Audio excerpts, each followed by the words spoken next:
Deker Little Aresya di kota Jogja digerebek usai diduga melakukan tindakan tak manusiawi terhadap anak yang dititipkan. Sejauh ini sudah ada 53 korban anak yang telah terdata. Lantas bagaimana perkembangan kasus terbarunya? Untuk membahasnya bergabung dari luar studio dengan Kepala Dinas Pemberdayaan Perempuan dan juga Perlindungan Anak Provinsi Daerah Istimewa Yogyakarta DIY, Ibu Erlina Hidayati Sumardi. Selamat sore, Bu Erlina, apa kabar Anda? Selamat sore, alhamdulillah baik. Baik, terima kasih sudah meluangkan waktu Bu Erlina di hari Minggu ini. Nampaknya Deker kita tengah tidak baik-baik saja ya Bu. Atensi Anda bagaimana dengan kasus ini? Ya, pertama setelah mendapatkan informasi ya dari Polresta maupun dari DP3AP2KB beserta KPAI Kota Yogyakarta, kami langsung melakukan rapat koordinasi, merapat begitu. Tadi malam pun juga kami rapat Zoom lagi begitu untuk kemudian membahas tentang penanganan terhadap anak-anak yang jadi korban ini maupun juga dampaknya bagi keluarga atau orang tua begitu. Ada banyak hal yang kemudian harus kami konsolidasikan penanganannya beserta juga nanti pendampingan terhadap para korban ini, terutama orang tua korban ini di dalam proses hukum terhadap pelaku di Polresta nantinya. Ya, kondisi korban bagaimana sejauh ini Bu setelah dilakukan pendampingan? Ya. Betul. Jadi kami sudah membuka layanan aduan begitu ya untuk semua orang tua ini bisa mengakses di DP3AP2 Kota Yogyakarta. Kemudian hari ini tadi sudah dimulai untuk asesmennya terhadap anak-anak maupun para orang tua. Asesmen yang pertama begitu, nanti akan ada asesmen berikutnya untuk kelengkapannya. Dan hari ini tadi sudah separuh di antara yang mengakses hotline aduan itu sudah datang untuk kemudian dilakukan asesmen. Sampai sore ini tadi saya juga hadir di sana.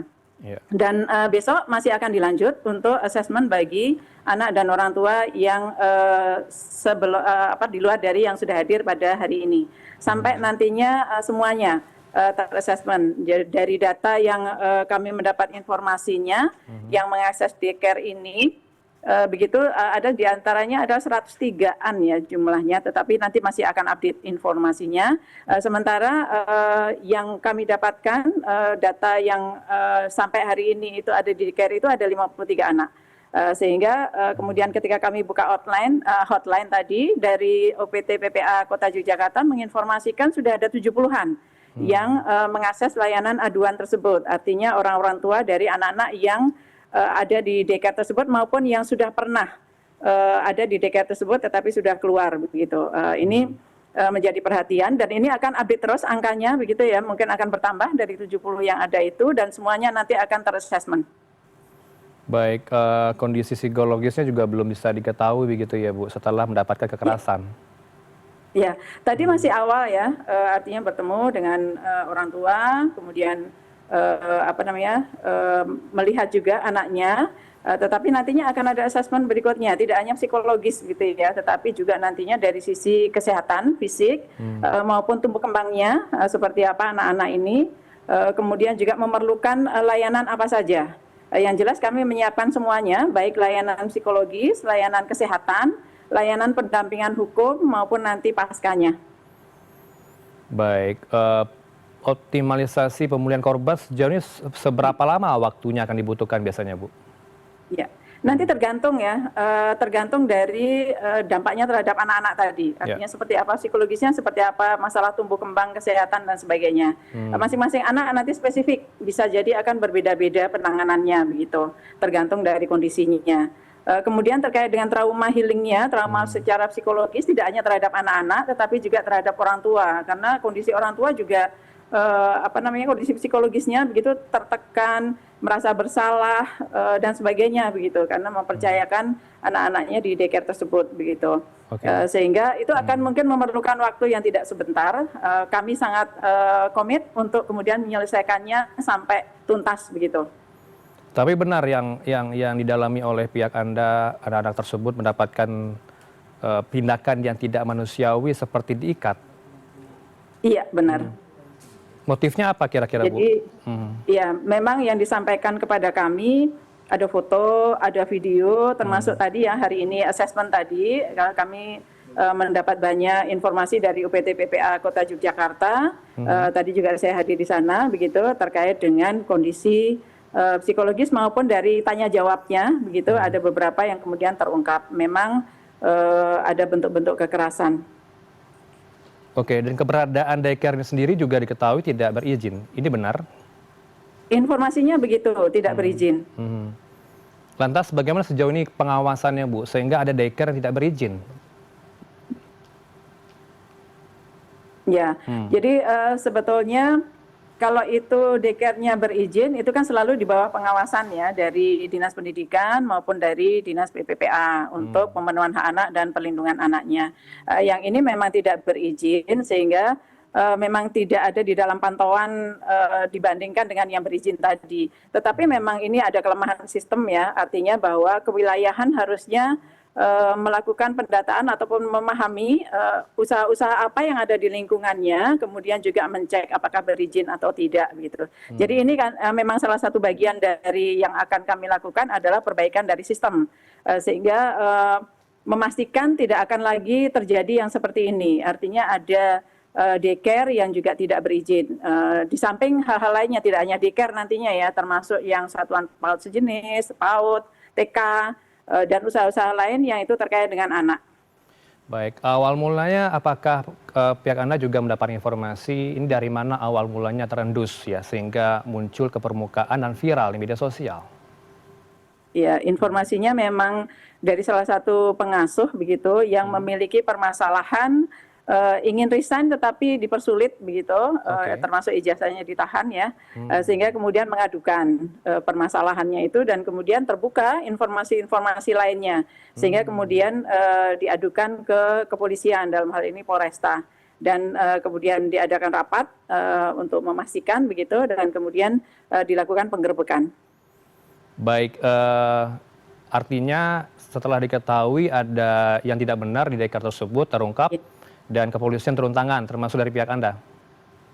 Iya, jadi Polresta juga bekerja sama ya, artinya terhubung dengan DP3AP2 KB Kota Yogyakarta dengan KPAI Kota Yogyakarta juga gitu. Artinya kemudian bersama-sama dan besok pagi akan ada pertemuan di Polresta press conference untuk kasus ini. Tadi malam sudah ditetapkan terdakwanya. Tersangka begitu ya Bu ya, belum terdakwa? Tersangka, ya. Oke. Tersangkanya. Dari beberapa kasus kekerasan yang dialami oleh anak korban sebanyak 53 anak begitu ya Bu ya, yang melakukan kekerasan siapa Bu? Kalau deteksi atau informasi yang sampai kepada kami sampai saat ini, yang karena tersangkanya tadi 13 itu ditetapkan dari ketua yayasan, kepala sekolahnya dan 11 pengasuh. Artinya dari sekian di dalam struktur daycare tersebut terdeteksi 13 itu yang melakukan kekerasan. Oke. Ini terdiri dari yayasan pimpinan-kah dan juga kepala pimpinan yayasan atau pengasuh, petugas keamanan, pemilik, pejabat yayasan, atau siapa yang paling banyak berkontribusi melakukan penyiksaan? Untuk yang paling banyak berkontribusi nanti tergantung dari hasil investigasi dari kepolisian ya. Jadi kami juga belum mendapat informasinya. Sebatas ini kami baru mendapat informasi 13 orang itu. Baik, kalau dari orang tua korban apa yang diharapkan Bu?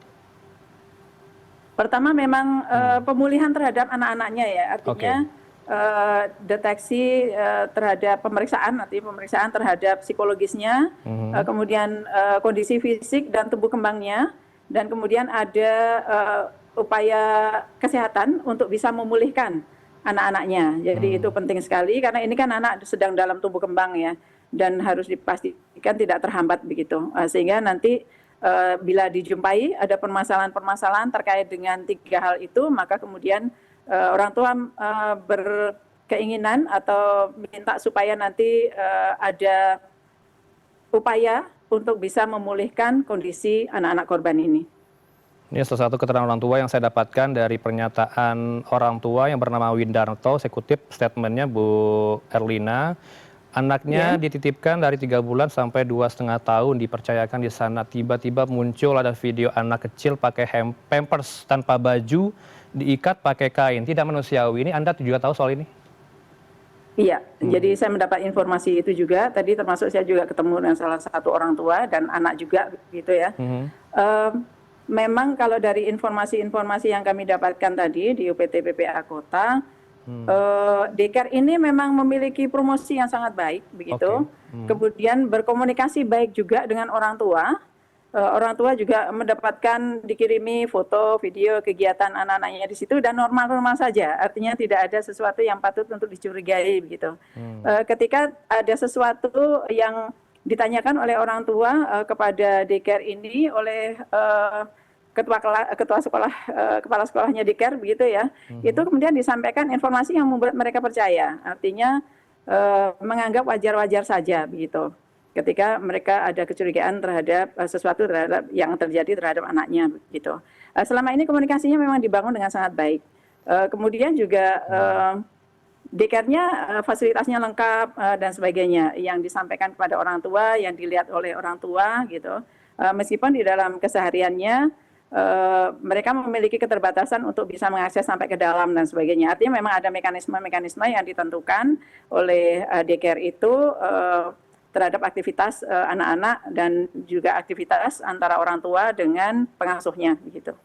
Ya, umumnya normalnya SOP-nya seperti apa sih Bu Erlina ketika orang tua ingin masuk, akses masuknya dibatasi? Apakah setiap daycare punya aturan masing-masing sehingga rasanya sulit untuk memantau langsung anak mereka tumbuh kembangnya? Ya, saya pikir memang antara daycare begitu ada aturan-aturan tersendiri begitu ya.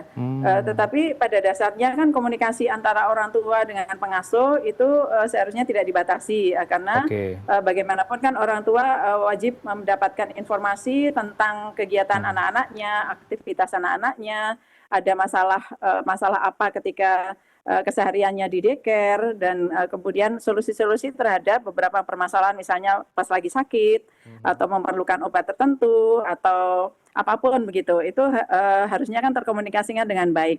Tetapi memang para orang tua, beberapa orang tua tadi menyampaikan juga komunikasi itu baik begitu. Sehingga mereka juga tidak menduga sama sekali ada perlakuan kekerasan itu di daycare tersebut begitu.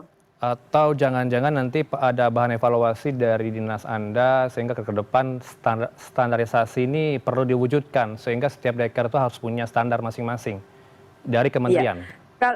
Betul. Kalau dari Kementerian PWPA sendiri, artinya secara nasional kan sudah ada standarisasi ya terhadap taman asuh ramah anak, artinya tempat asuh yang ramah anak, gitu, daycare yang ramah anak. Kami mendorong setiap daycare dalam hal ini terutama yang sudah berizin ya, karena yang sudah berizin kan di bawah pembinaan dari selain Dinas Pendidikan juga dari kami untuk bisa mewujudkan standar TARA tersebut, tempat asuh ramah anak tadi. Sehingga pemenuhan terhadap standarisasi itulah yang kita dorong, kita dampingi dan sebagainya. Memang di DIY ini sudah ada beberapa yang sudah bisa memenuhi standar nasional tersebut. Nah yang lainnya kan terus kami dorong. Nah karena yang ini belum berizin maka memang belum masuk di dalam pendampingan kami maupun Dinas Pendidikan. Termasuk akses masuk itu juga diatur dalam sebuah SOP dari kementerian?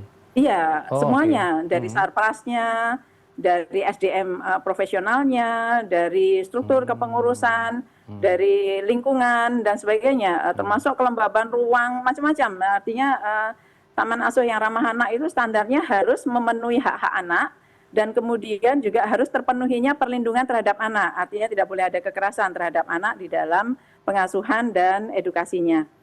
Baik, kalau berkaca dari Satgas sebuah tindakan kekerasan seksual juga ada Satgasnya begitu Bu, TKS di masing-masing kampus. Apakah di daycare juga punya Satgas yang mengawasi adanya daycare? Kalau khusus untuk daycare memang belum, tetapi di DIY ini ada Satgas PPA begitu. Kalau di Kota Yogyakarta namanya agak berbeda, namanya SIGRA gitu. Itu yang untuk perlindungan perempuan dan anak. Artinya Satgas inilah yang kemudian ujung tombak begitu di lapangan dalam rangka untuk menjangkau masyarakat yang mengalami kekerasan, membantu, mendampingi untuk kemudian mengakses ke layanan kekerasan dan sebagainya. Artinya ujung tombak di masyarakat lebih sebagai relawan begitu untuk perlindungan perempuan dan anak. Baik, sebagian dari kita tentu ada yang masih minim literasi ya Bu ya, warga masyarakat belum semuanya mengakses informasi dengan baik dan benar. Apakah nanti kita bisa mengetahui mana daycare yang tidak berizin, mana daycare yang berizin?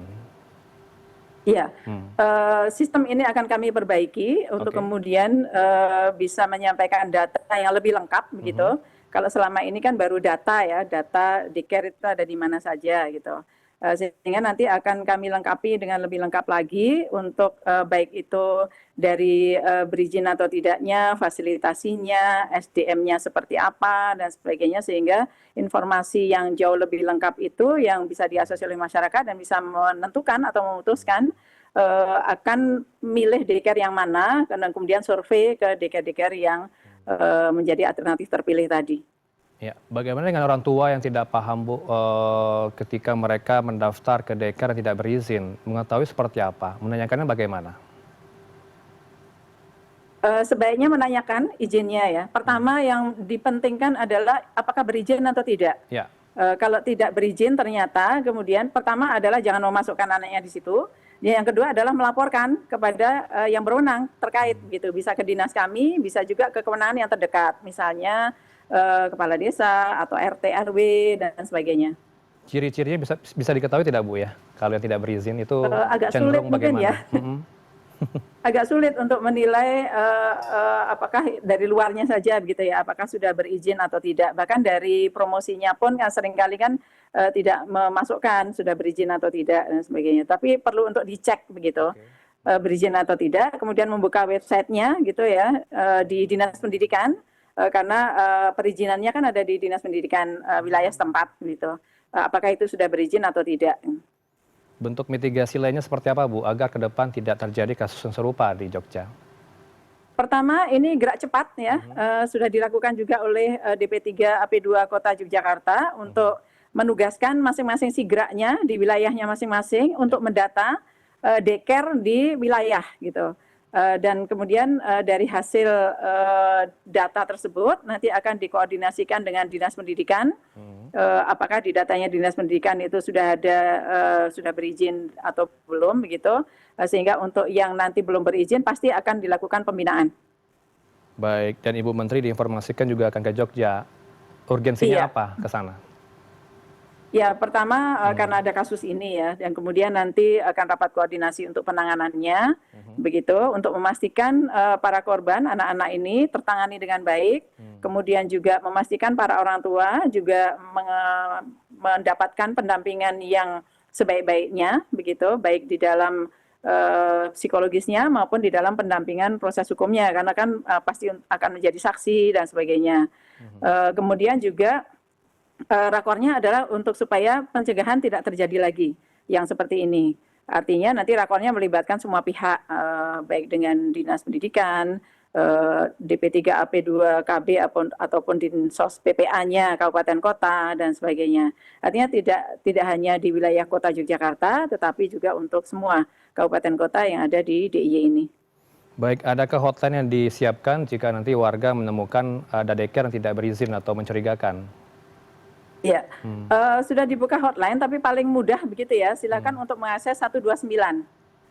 Bisa telepon Ya. ke layanan hotline kekerasan perempuan dan anak ya 129 atau melalui WA di 08111 129 129. Nanti Oke. langsung akan terhubung ke UPT PPA wilayah setempat.